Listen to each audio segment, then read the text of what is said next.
Et nous vous remercions pour avoir été la première personnalité à solliciter du garde des Sceaux. Voici le sceau officiel de l'Assemblée nationale. Alors, je tiens, Excellence, Messieurs les ministres d'État, à vous remercier pour la promptitude avec laquelle vous avez réagi à notre demande, notre requête.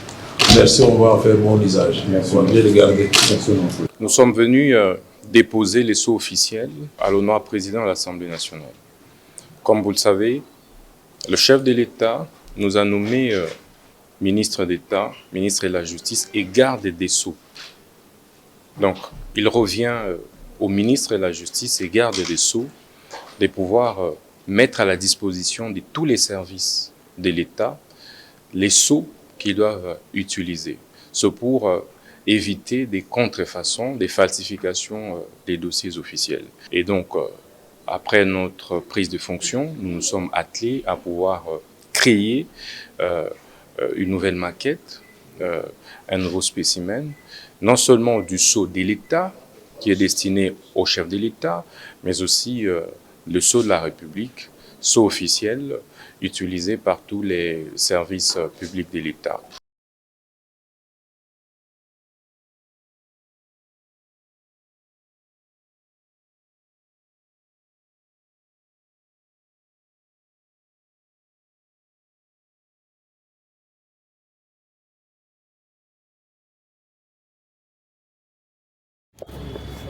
Notre action sur la lutte contre la criminalité économique et financière, sur la base des instructions que le chef de l'État, son Excellence Félix Tshisekedi, ainsi que la Première ministre, son Excellence Judith Suminwa, nous ont dicté.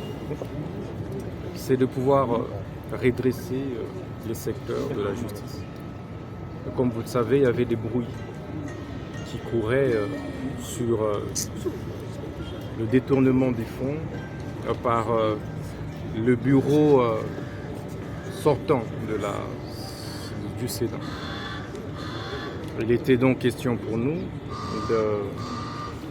d'assurer et rassurer le bureau provisoire des termes de l'enquête judiciaire que nous avons diligentée pour que le peuple congolais soit éclairé sur la photo qui a circulé et où nous avions vu des anciens sénateurs avec des briques d'argent sur la table. Plus rien ne sera comme avant.